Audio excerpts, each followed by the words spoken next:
Upaya agar anak patuh pada orang tua. Alangkah senangnya hati orang tua memiliki anak yang baik, anak yang taat pada perintah Allah Subhanahu wa Ta'ala, patuh pada perintah kedua orang tua, sopan dan santun terhadap guru di sekolah, suka bergaul dan mudah bertegur sapa dengan orang lain. Oleh sebab itu, setiap orang tua selalu berdoa sebagaimana doa Nabi Ibrahim alaihissalam. Nabi Ibrahim alaihissalam berdoa agar memiliki anak yang taat kepada Allah Subhanahu wa Ta'ala. Doa itu terkabul dengan lahirnya seorang anak bernama Ismail yang kelak menjadi seorang nabi. Keteladanan Nabi Ibrahim alaihissalam. Nabi Ibrahim alaihissalam bermimpi untuk menyembelih anak sematawayangnya, Ismail, anak yang sangat disayangi dan diharapkan menjadi penerus keturunan. Mimpinya Nabi Ibrahim alaihissalam bukanlah mimpi sebagaimana mimpi kebanyakan orang, mimpi yang menjadi bunga dan permainan tidur. Mimpi Nabi Ibrahim alaihissalam adalah sebuah perintah dari Allah Subhanahu wa Ta'ala kepada hambanya yang beriman. Karena perintah Allah Subhanahu wa Ta'ala, Nabi Ibrahim alaihissalam segera memberitahu kepada Ismail tentang mimpi itu. Nabi Ibrahim alaihissalam segera bermusyawarah dengan anak tercinta Ismail, menyampaikan perintah Allah Subhanahu wa Ta'ala dengan cara yang halus kepada anak. Ternyata, menyampaikan sesuatu yang baik dan cara yang baik akan mendapat sambutan dan jawaban yang baik pula. Ismail menerima kabar perintah Allah Subhanahu wa Ta'ala dengan ikhlas. Keteladanan yang disampaikan oleh Nabi Ibrahim alaihissalam kepada umat manusia antara lain: yang pertama, ketaatan kepada perintah Allah Subhanahu wa Ta'ala. Yang kedua, ikhlas dalam berkurban. Yang ketiga, bertutur yang baik kepada anak. Yang keempat, musyawarah dan mufakat sekalipun dengan anak sendiri. Upaya yang dilakukan orang tua. Kadang-kadang orang tua merasa kewalahan menghadapi anak sendiri. Bahkan bukan mustahil hal ini berlanjut ke lembaga sekolah di mana guru sering mengalami kesulitan menghadapi sikap dan tingkah laku siswa.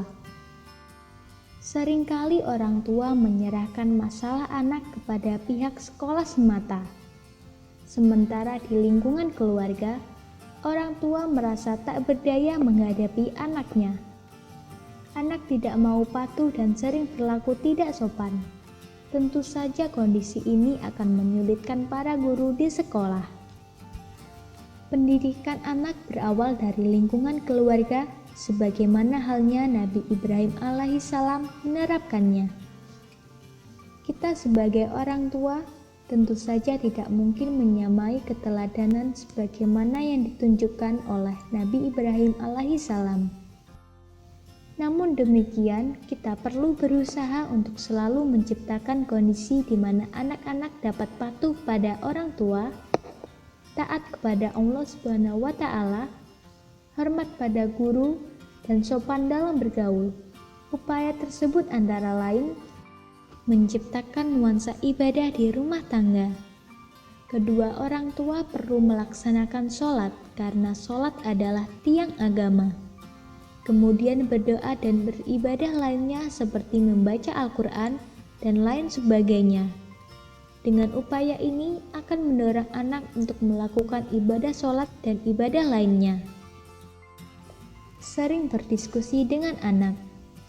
Saat berdiskusi dengan anak, yang paling baik adalah setelah makan bersama atau kesempatan lainnya yang memungkinkan orang tua dapat berkumpul dengan anak. Orang tua dapat memulai pembicaraan dengan hal-hal ringan sesuai dengan taraf berpikir anak. Masalah sikap dan tingkah laku terhadap orang tua, guru, dan teman sebaya. Segala sesuatu menyangkut kepentingan anak perlu dimusyawarahkan dengan anak. Menyampaikan sesuatu dengan baik sehingga anak dapat memahaminya dengan baik pula. Ini berdampak positif bagi anak di mana anak merasa tidak terpaksa terhadap tindakan dan keputusan orang tua. Bertindak tegas terhadap anak. Tegas bukan berarti keras atau kasar. Orang tua harus berani menghukum anak sesuai usia dan kondisi anak. Jika anak nyata-nyata melakukan tindakan kekeliruan, perlu diperingatkan dan dilanjutkan dengan pemberian hukuman mendidik jika tidak ada respon terhadap peringatan yang diberikan. Sebaliknya, orang tua perlu memberikan reward atau penghargaan jika anak mampu melakukan dan memperoleh sesuatu yang menyenangkan orang tua. Penghargaan tersebut dapat berupa ucapan verbal, kompensasi, hadiah, dan lain sebagainya. Makan dan minum yang seimbang. Kebutuhan makan dan minum atau pangan bagi anak perlu diseimbangkan. Artinya, memenuhi kriteria sehat dan bergizi. Namun tak kalah penting adalah halalan thayyibah, karena semua makanan dan minuman akan diolah menjadi sari makanan yang diserap oleh organ tubuh seperti otak, jantung, hati, dan lain sebagainya. Toleransi terhadap anak. Anak bukanlah replika orang tua. Anak adalah suatu individu yang sedang berkembang menuju taraf kedewasaan. Ia akan memiliki kelebihan dan kekurangan sebagai individu dan makhluk sosial. Punya potensi berbeda satu sama lain. Dalam hal ini, yang diutamakan adalah bagaimana orang tua memberikan batas dan sikap toleran terhadap kelebihan dan kekurangan anak. Tidak terlalu permisif dengan sikap yang ditunjukkan anak, sebaliknya tidak terlalu mengikat atau mengekang tindakan anak. Jadi orang tua fleksibel. Anak zaman sekarang membutuhkan orang tua fleksibel, mengingat perkembangan dan kemajuan ilmu pengetahuan dan teknologi yang semakin pesat. Orang tua perlu pemahaman mendalam terhadap kebutuhan dan keinginan anak untuk berinteraksi dengan dunia luar, baik dunia nyata maupun dunia maya.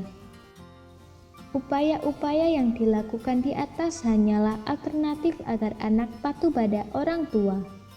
Jika anak memiliki sikap kepatuhan kepada orang tua, niscaya akan berlanjut pada ketaatan kepada Allah Subhanahu wa Ta'ala dan bersikap sopan santun pada guru di sekolah. Semoga informasi tersebut dapat bermanfaat. Jangan lupa untuk klik subscribe untuk mengetahui video terbaru dari kami.